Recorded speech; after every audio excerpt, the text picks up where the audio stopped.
Okay, let's unpack this. When you're speaking English, or maybe even just thinking about speaking English, do you hear that little voice in your head? hmm Is it speaking English or is it, speaking your first language, quickly trying to translate everything before you even open your mouth? Yeah, that internal translation step. If that sounds familiar, you are absolutely, positively not alone. Oh, definitely not. It's incredibly common. And it is, honestly, one of the biggest things that holds learners back from real fluency. Right. That mental translation step is slow. It takes effort, and it just creates this barrier, doesn't it? Exactly. And that internal barrier, that's precisely what this deep dive is all about. We're talking about building something fundamental, something incredibly powerful for achieving effortless fluency and English inner voice. An English inner voice. Okay. Yes, that invisible voice in your mind, the one that thinks, reacts, imagines, and expresses emotions, but doing all of that naturally in English. Naturally. So it's like the internal engine of fluency. That's a great way to put it. Yeah. We've been diving into some fascinating source material here that really pushes this idea that it isn't just a nice to have skill. Mm-hmm. It argues this English inner voice is actually the key to unlocking truly fluid, natural English. And the argument's compelling. Fluency, they say, doesn't truly start with the mouth. Right. It begins in the mind. If your mind is stuck in that loop, translating, hunting for grammar rules you memorized, searching for specific words, speaking will always feel like you're kind of fighting against something. It's hard work. It sounds exhausting, actually, like trying to juggle while you talk. It is. The magic, the freedom that comes with developing this English inner voice is that you start thinking directly in English without that effort. Words just seem to come to you. Okay. You can react instantly in conversations, and crucially, you start to enjoy speaking because a lot of that fear and pressure simply disappears. Right, the enjoyment factor. That's huge. So what we're going to do in this deep dive is walk you through exactly what this English inner voice is. Explore why so many learners get stuck relying on their native language internally, and most importantly, give you practical, actionable steps straight from the sources on how you can build this essential skill from scratch. Yeah, we'll cover concrete exercises and habits recommended in the material. Look at how to finally break that deeply ingrained translation habit. Okay. And even dig into specific techniques to help this internal voice start sounding more natural, more, like a native speaker. Our mission today is really to help you shift your focus from just speaking English to actually thinking in English. Exactly. It's a different game, and it's where real fluency lives. All right, let's jump in. So first things first, let's make sure we're on the same page. What exactly are we talking about when we say the inner voice in the context of language? Well, it's simply that constant, invisible stream of thought you have in your head. It's the voice narrating your day, guiding your actions, commenting on things you see or hear. Your internal monologue. Exactly, your internal monologue. In your native language, this happens effortlessly, right? And incredibly quickly. Oh, yeah. You think, what should I make for dinner? Or, ugh, I need coffee. Or look at that funny cloud. Instantly, without any conscious effort. Absolutely. It's just automatic. But for most people learning English, when they encounter a situation where they could be thinking in English, that internal monologue is still running in their first language. Still defaulting back. Yeah. And that means when they need to speak, they're adding that slow mental translation step in between the thought and the spoken word. And the sources point out that translated thought often sounds unnatural anyway. It doesn't capture the right feel. Right. And the core principle here, the big takeaway, is that to genuinely speak like a native speaker with that speed and naturalness, you need to replace that native language inner voice with an English one. Yes, and the material is very encouraging on this point. It's absolutely possible. That's good to hear. Even if you feel like you're starting from zero, even if you're an adult learner, your brain is incredibly adaptable, but it needs the right kind of consistent practice directed at this internal process. Okay, so if someone is working on this, How would they know it's starting to work? What are the signs that your English inner voice is actually, developing? The sources list several key indicators to look out for.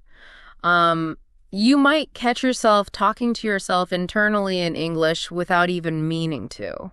Okay, that does happen sometimes. Yeah. Just now, where did I put my keys? Just popped into my head in English. Exactly. That's it starting. Or thinking in English while you're doing mundane daily tasks, walking, washing dishes, sitting on the train, just daydreaming.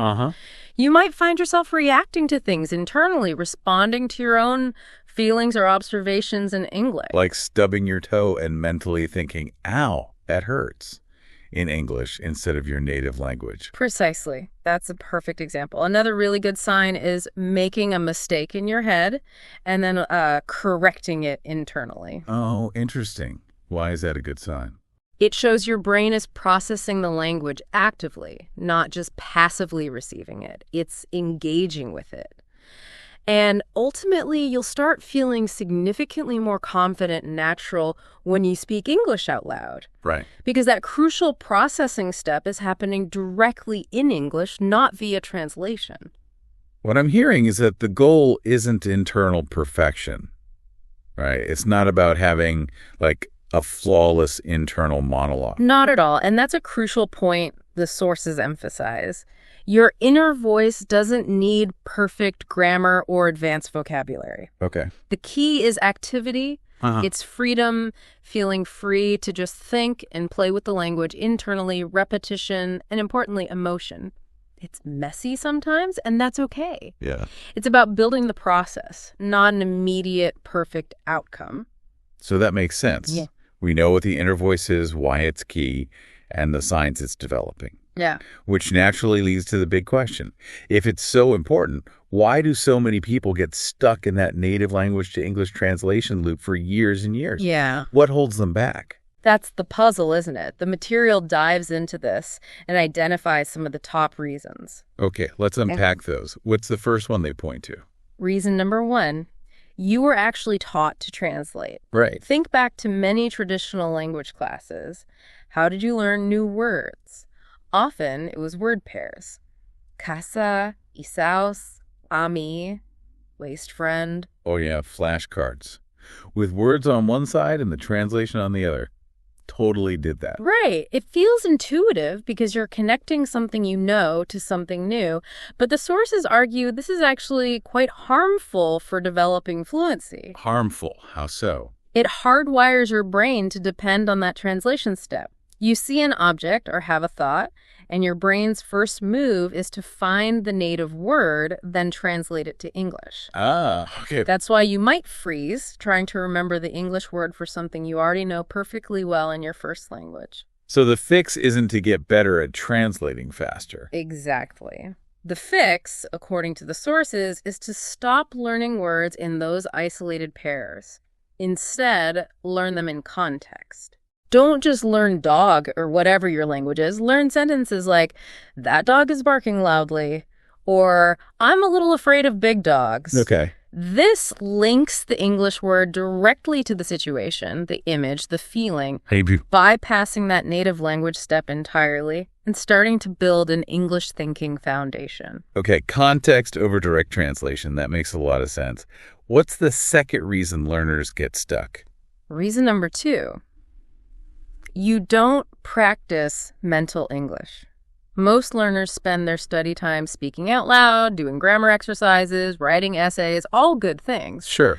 But they completely neglect the crucial internal practice, the quiet conversation happening inside your head. It's the hidden part of language practice, I guess, the bit no one sees.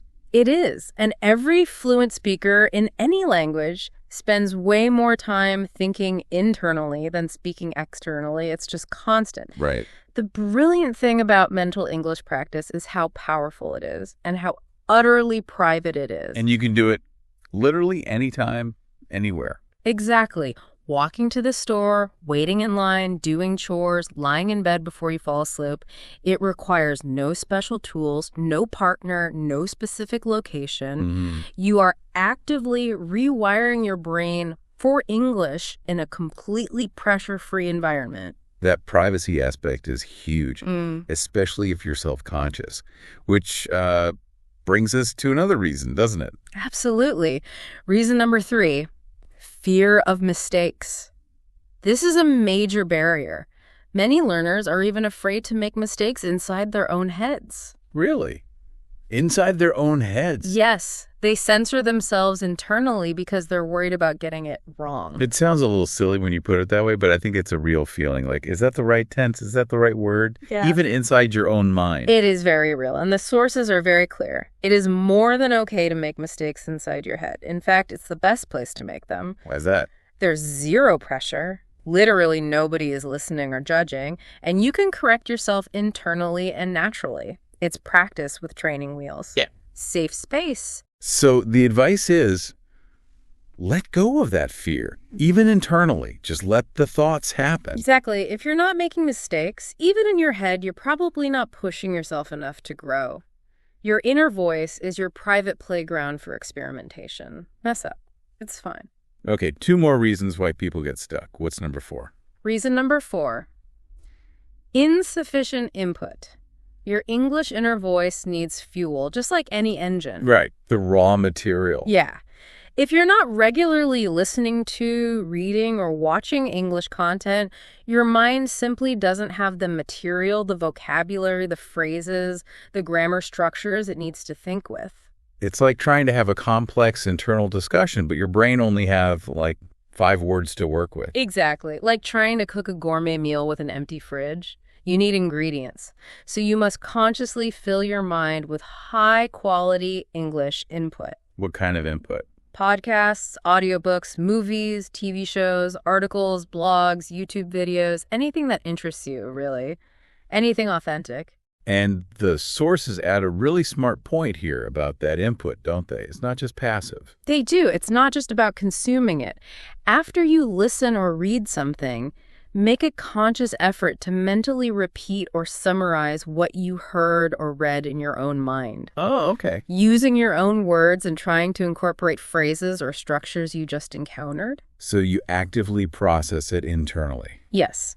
This is where your inner voice starts to naturally pick up and use more native-like language. You're integrating it. Okay, that makes sense. So get the fuel, then process it internally.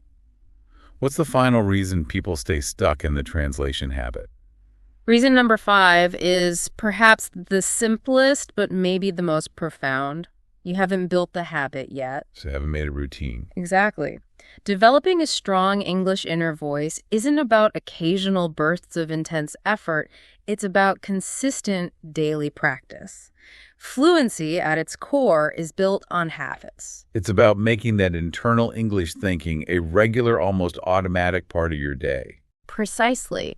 And the great news is the sources provide a really clear, simple system to help you build this exact habit. Okay, this sounds like the core practical takeaway. What is this system? They call it the 3-step inner voice routine. It's designed to be simple, effective, and crucially, only takes about 10 minutes a day.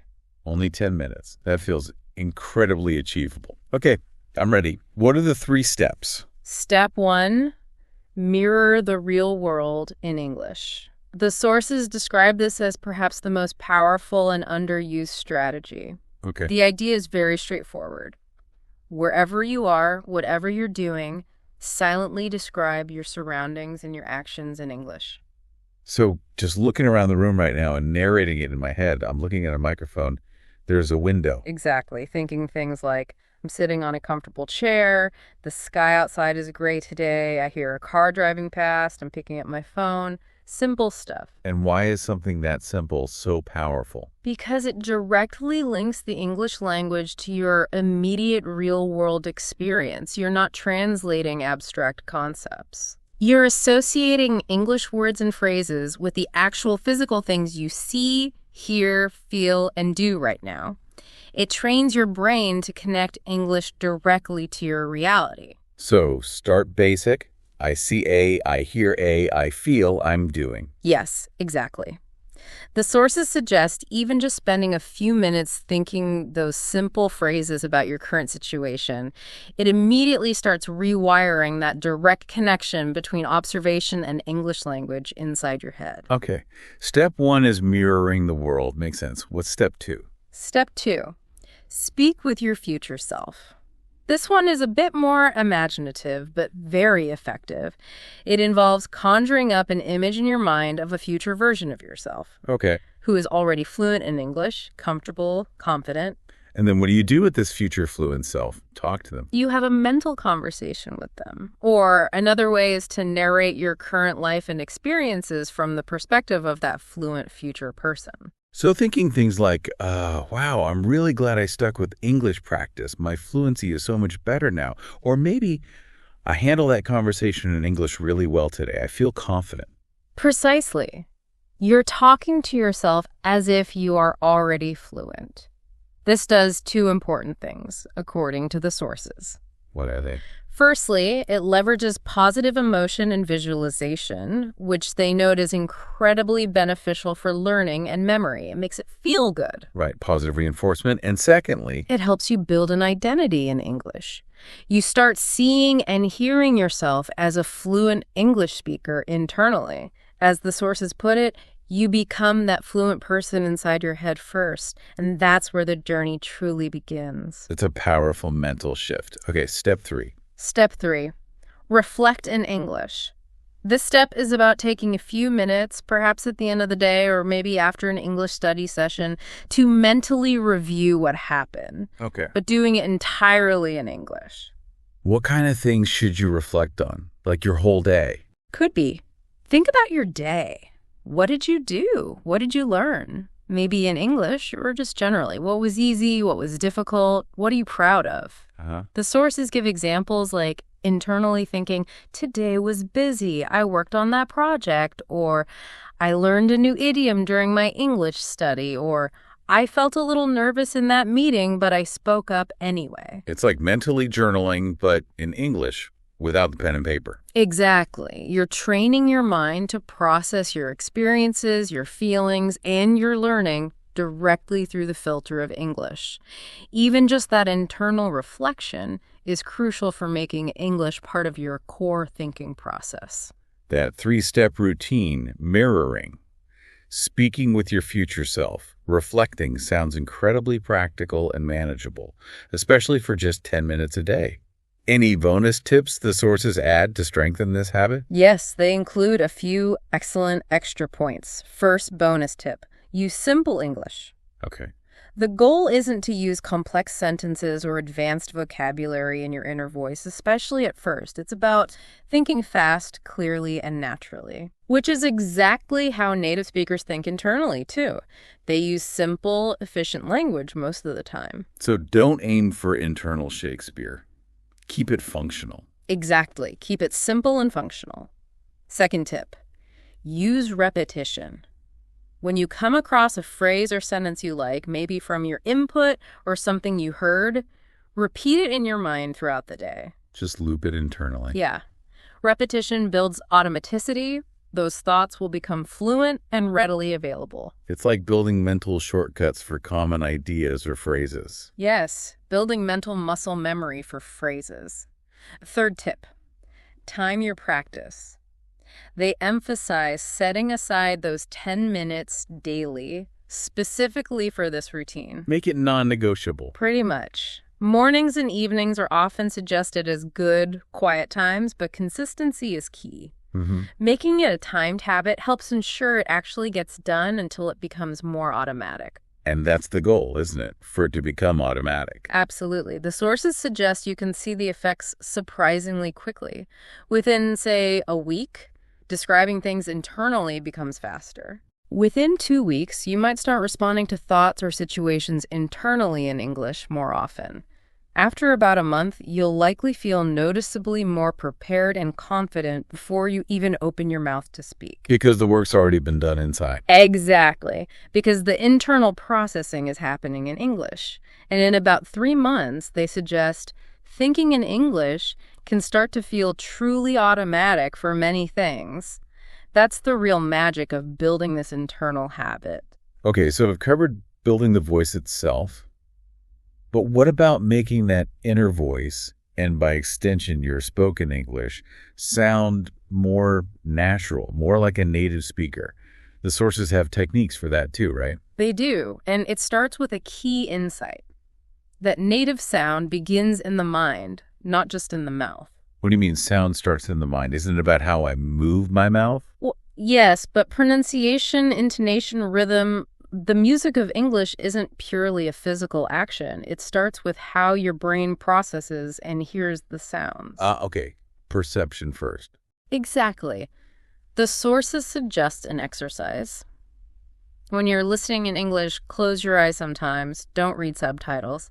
Just focus purely on the sound, the melody. What should I listen for? Does the pitch go up or down at the end of a sentence? Where is the stress placed in words or sentences? Which words are kind of rushed or linked together and which are emphasized? You're training your brain to hear and internalize the sound patterns of English, not just the individual words on a page. And there's a daily exercise tied to this, isn't there? Something about mimicking? Yes. Pick a short sentence spoken by a native speaker. Listen to it maybe 10 times, focusing only on that rhythm, the intonation, the feeling. Then say it aloud, trying to mimic that rhythm and feel, not just the words. So copying the music, not just the lyrics. Precisely. This is how your inner voice starts to capture that native song. Another powerful technique they discuss is shadowing. Right, shadowing, where you repeat immediately after a speaker like an echo. Yeah. Exactly. But the twist here, the secret weapon for the inner voice, is silent shadowing. Silent shadowing. So shadowing in my head. Yes. The process is you hear the native speaker, you immediately repeat it silently in your mind, focusing on the sound and rhythm, then you say it aloud, and finally you hear it in your mind again, comparing it to the original sound. So it's building that muscular memory, not just in your mouth, but in your brain as well, for the sound itself. Precisely. This technique helps your inner voice directly mimic the natural flow and sounds of English, bypassing any translation or, that kind of robot pronunciation we sometimes default to. Okay.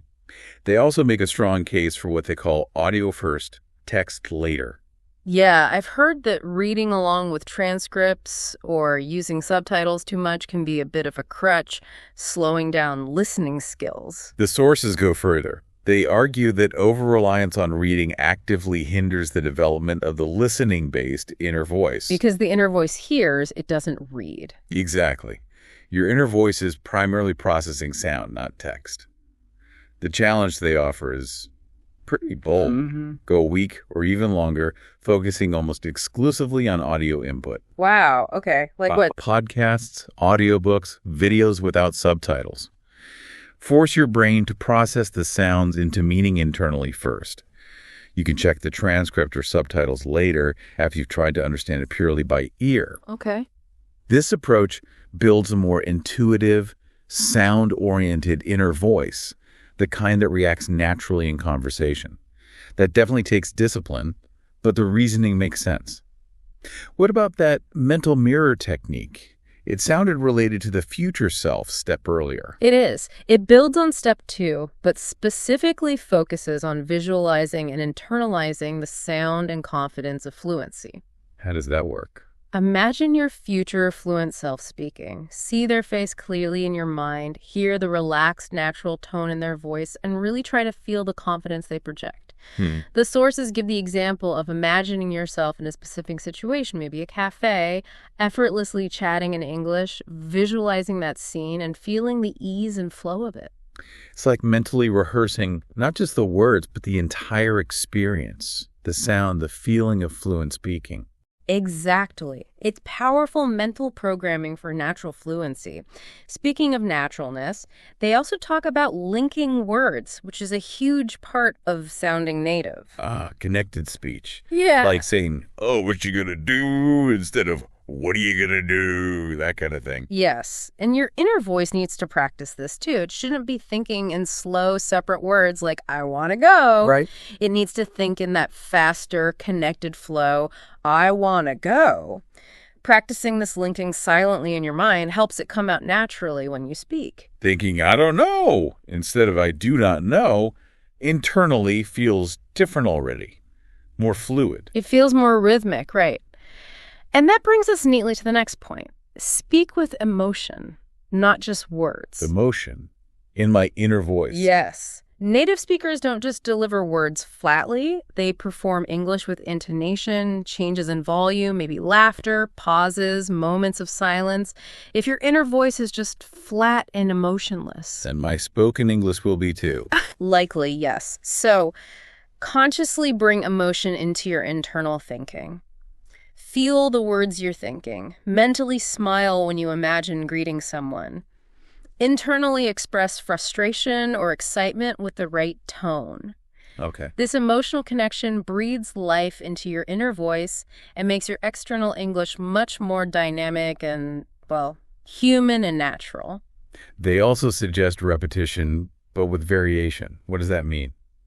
Not just saying the same phrase the same way robotically every time in your head. Okay. Play with the language internally. Repeat a sentence slowly, then quickly. Try it with different intonation patterns. Maybe even imagine saying it in a slightly different accent just for fun, or with more energy or drama. So it builds mental flexibility and range with the language. Exactly. And to truly sound native, you need to use native expressions, not just textbook English. This is crucial. Yeah, moving beyond, how are you? I am fine, thank you. Absolutely crucial. Feed your inner voice authentic, real English. Contrast thinking, I'm very tired, with thinking, man, I'm totally wiped out. The inner voice that naturally uses wiped out is closer to native fluency. So how do you find those real expressions? Just listening carefully. From your input. Vloggers, podcasts, TV shows, movies, social media, anywhere real people are speaking English naturally. When you hear a cool expression or phrase, grab it. And then? Repeat it silently with the emotion you heard, internalize it, feel it, and then make an effort to use it mentally in different situations later. Your inner voice starts to adopt real, current English. So building an internal library of authentic phrases and ways of saying things. Exactly. And alongside that, pay attention to the rhythm and pauses in native speech. A fluent inner voice isn't just fast. It has a natural rhythm. Like music. Yeah. It knows when to pause, when to speed up, when to stress a word. Practice thinking common thoughts with that internal rhythm. Like thinking, maybe, I really want to learn English well and speak fluently with those natural kind of breaks and stresses. Yes, exactly, that rhythm. Fluent inner speech flows like a song, not like individual drum beats. It's got musicality. And ultimately, the sources say, make this voice yours. What do they mean by that? Don't just try to perfectly imitate someone else like a clone. Yay. Your inner voice should reflect your personality, your emotions, your energy, your opinions. It should sound like your English, expressing your thoughts. This personal connection makes the voice stronger and more sustainable over time. It really sounds like building this inner voice is a kind of mental fitness or training, like for sports. It absolutely is. The sources explicitly compare it to how athletes or musicians use mental rehearsal. Okay. They repeatedly run through scenarios or performances in their minds, hitting the ball, playing the piece to build naturalness and confidence. You can do the same for conversations. So mentally rehearse ordering food or talking to your boss or telling a story or maybe answering a common interview question. All in your mind. Yes, exactly. And repeat it often, not necessarily for perfection, but just for naturalness and flow. Your brain actually treats that mental practice much like real-world training. It builds those neural pathways. It does. Finally, they mention recording and listening to yourself speaking aloud as an optional technique. Optional. Yeah. If you feel shy or uncomfortable hearing your own voice, you can skip this one. But for those comfortable with it, listening back to your own voice can build awareness of your flow, where you hesitate, your tone. It helps you refine both your inner and outer voice by noticing things you might miss otherwise. But across all of these techniques, all these steps, What's the single most important lesson the sources emphasize? Stay consistent, not perfect. That's the mantra. Consistency over perfection. Absolutely. Don't get discouraged if your inner voice isn't perfect immediately, or if you still find yourself translating sometimes. That's normal. The power comes from showing up daily. Right. Even if it's just for those few minutes of internal mirroring or reflection, that consistency builds fluent inner speech through repetition, through building trust in this internal process, and frankly, through patience with yourself. And that consistency is what leads to those compounding effects you mentioned earlier, the progress over weeks and months. Exactly. The faster internal descriptions maybe in a week, the internal responses starting to pop up in 2 weeks, the increased confidence before speaking in a month, and that feeling of automatic thinking starting to take hold in maybe 3 months or so. That's the real, tangible magic of making this a consistent habit. So to bring it back to where we started, you already have an inner voice. Everyone does. You absolutely do. It's talking to you every single day, all the time. Your task isn't to create something out of nothing. Your job is simply to change the language it speaks. And not by forcing it or fighting it, but by gently guiding it with practice. Right. Not with pressure to be perfect, but with more of a playful approach, experimenting and exploring the language internally. Not striving for some external ideal of perfection, but building an authentic connection with the language inside your own head. Exactly. And when that English inner voice gets strong, everything changes. You won't freeze in conversations as much because you've already rehearsed scenarios internally. You'll feel more prepared because your brain is already processing in English mode. You'll start hearing native speech differently, noticing more, because your mind is tuned to the patterns. And most powerfully, perhaps, you'll start to trust your own voice, your own ability to think and express yourself in English. Yes. Which is the absolute foundation of real confidence in any language. Couldn't agree more. So the invitation from the sources is simple but profound. Let your inner voice speak anywhere, anytime. Don't wait for the perfect moment. No. In the shower, on the bus, while you're walking the dog, or just before you drift off to sleep. Give it space to grow, give it permission to stumble and learn, and let it become your best English friend and partner in your fluency journey. Because the core idea is this. The more you speak English inside, the more fluently and naturally you will speak English outside. That's a powerful thought to end on. Think about how much speaking inside you are already doing every single day. It's constant for most people. Right. And just imagine channeling all that incredible mental energy into building your powerful English inner voice.